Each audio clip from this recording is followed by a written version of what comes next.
Well, friends, New York State Court Judge Juan Merchan just ordered Donald Trump's gag order lifted in part.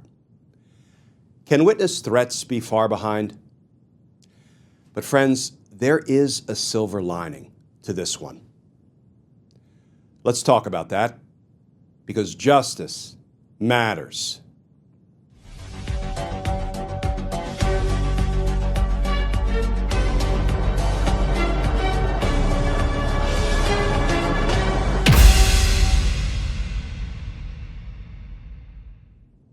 Hey all, Glenn Kirshner here. So friends, I'm sure you've heard by now that New York State Court Judge Juan Merchan lifted, or perhaps more accurately, terminated in part, the gag order he had placed on Donald Trump during Trump's election interference trial in New York. You know the one where Donald Trump criminally falsified business records to cover up hush money payments he had made to a porn star, all to try to steal the 2016 presidential election.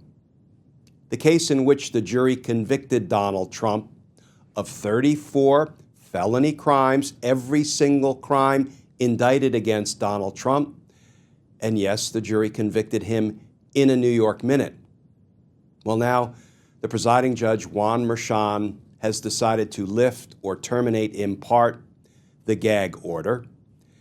Now, on the one hand, yes, that is very concerning because we fear for the witnesses and the jurors and others, because we know what Donald Trump is not only capable of, but what he often does with his reckless, violence-inducing rhetoric and posts about everybody who's trying to hold him accountable for his crimes. So yes, on the one hand, it's very concerning, but on the other hand, it really is in accordance with the law. But friends, this development may and probably will come back to bite Donald Trump. And we'll talk about why that is in a minute after we cover the new reporting. But before we do that, if you'll indulge me, just 30 seconds of housekeeping. As you may know, we're an all-volunteer outfit here at Justice Matters, up and running 7 days a week, posting a legal analysis video every day. And friends, we couldn't do it without your support. So if you are interested in more formally supporting our all-volunteer efforts, our mission, our content, please feel free to come on over to patreon.com. You can sign up to become a patron, and if you do, I'll send you some Team Justice and Justice Matters stickers and a personal handwritten note of thanks. Now, let's turn to the new reporting. This from CNN. Headline, Judge lifts parts of Trump gag order ahead of sentencing in New York criminal case. And that article begins, the judge in Donald Trump's hush money trial, it's a typo, in Trump's election interference trial, it's my editorial edition. The judge in Donald Trump's election interference trial has lifted portions of the gag order restricting what the former president can say about witnesses in the trial, such as Michael Cohen and Stormy Daniels, 2 days before Trump will square off against President Joe Biden at the CNN presidential debate. Trump, however, cannot discuss any prosecutor, court staffer, or their family members, according to a court order on Tuesday from Judge Juan Merchan that rolls back parts of the gag order imposed before the trial. That aspect of the gag order remains in effect, at least until his sentencing, which is set for July 11. The new order Tuesday also lifts the bar on public statements about jurors, but notes disclosure of any personally identifying information of any juror is still prohibited. Okay, friends, let's take a quick look at Judge Merchan's order. In the case of the people of the state of New York against Donald Trump defendant, on February 22nd, 2024, the people, through the prosecutors, filed a motion for an order restricting extrajudicial statements, meaning out-of-court statements, by the defendant. He, the defendant, opposed the motion on March 4, 2024. The court granted the people's motion on March 26, 2024. The order directed the defendant to refrain from the following. And friends, rather than reading through it all, let me just set it up here. There are three separate parts of the gag order that was issued by Judge Merchan. Part A applies to witnesses. Part B applies to prosecutors other than the district attorney Alvin Bragg himself. And it also applies to members of the court's staff, the district attorney's staff, and family members thereof. And Part C applies to jurors. So against that backdrop, here is Judge Merchan's ruling. Decision. The basis for the issuance of the gag orders was to protect the integrity of the judicial proceedings. As this court recognized in its order of April 1, 2024, the threats to the integrity of the judicial proceeding are no longer limited to the swaying of minds, but also to the willingness of individuals, both private and public, to perform their lawful duty before this court. The court's orders were narrowly tailored to address the significant concerns regarding the defendant's extrajudicial, out-of-court speech. The orders were overwhelmingly supported by the record, and it was upon that record that the Appellate Division, First Department, and the New York Court of Appeals kept the orders intact. However, circumstances have now changed. The trial portion of these proceedings ended when the verdict was rendered and the jury discharged. Therefore, paragraph A, covering and protecting witnesses, is terminated without opposition by the people. In other words, friends, D.A. Bragg's prosecutors did not object to the termination of that part of the gag order that covered witnesses. Judge Merchan's order continues.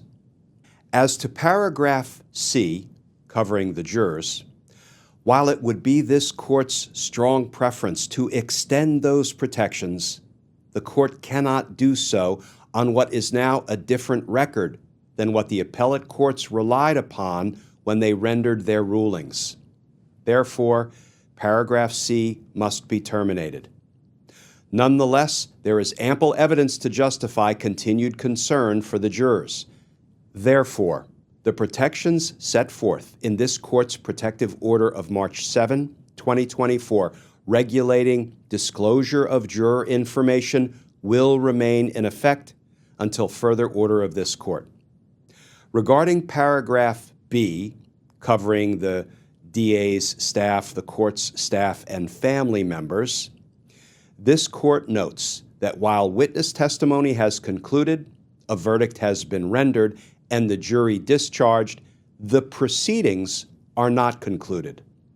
This matter has been set down for the imposition of sentence on July 11, 2024. Until sentence is imposed, all individuals covered by paragraph B must continue to perform their lawful duties, free from threats, intimidation, harassment, and harm. Therefore, it is hereby ordered that paragraph A and paragraph C of the orders restricting extrajudicial statements of the defendant are terminated, effective the date of this decision and order, and it is further ordered that paragraph B of the April 1st, 2024 decision and order restricting extrajudicial statements of the defendant shall remain in effect until the imposition of sentence. So, do we like the fact that the gag order was terminated with respect to the witnesses and the jurors? No, we do not. Do we like the fact that Donald Trump will once again be free to talk about, post about, lie about, intimidate, and perhaps even make violence-inducing statements about the witnesses and the jurors? No, we do not. But given that it was Judge Merchan's duty to protect the due administration of justice during the course of the trial.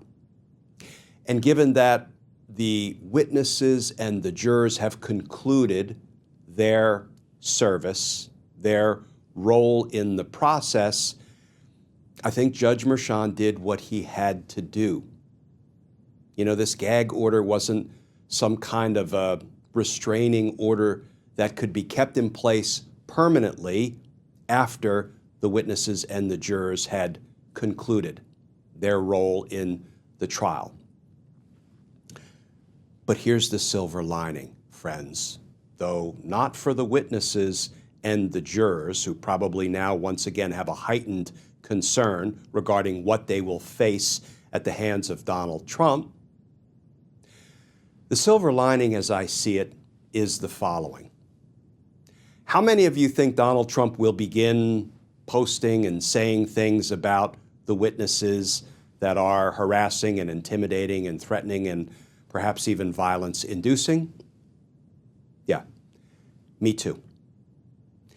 And one of the important considerations when it comes time to sentence defendant Donald Trump for his 34 felony convictions is, what kind of a danger does Donald Trump pose to others?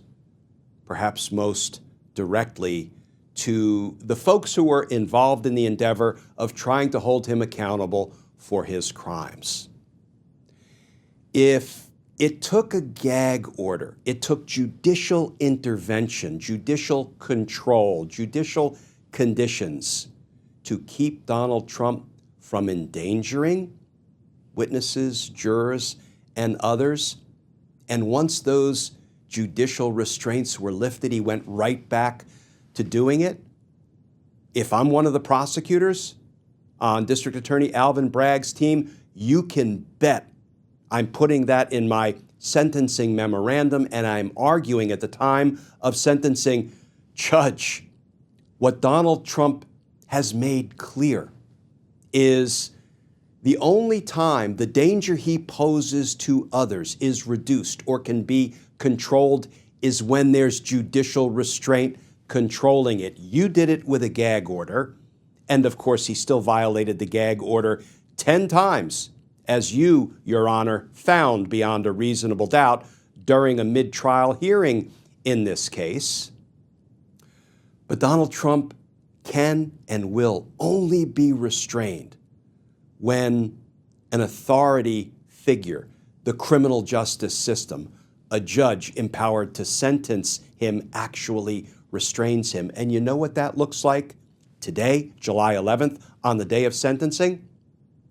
It looks like imposing a period of incarceration to put a stop to the danger that Donald Trump poses, the demonstrable danger that reared its ugly head once again the moment you lifted, in part, the gag order that was protecting the witnesses and the jurors. The danger he poses, the only way it can be controlled, it can be addressed, it can be dealt with, is to incarcerate him.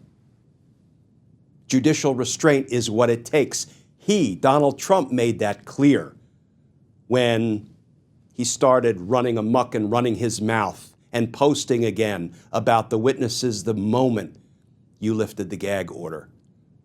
So he has proved the point that he richly deserves, and the community and the safety of the community requires that he be incarcerated. And that is what the people are requesting. Why? You know why. Because justice matters. Yeah, that's the silver lining.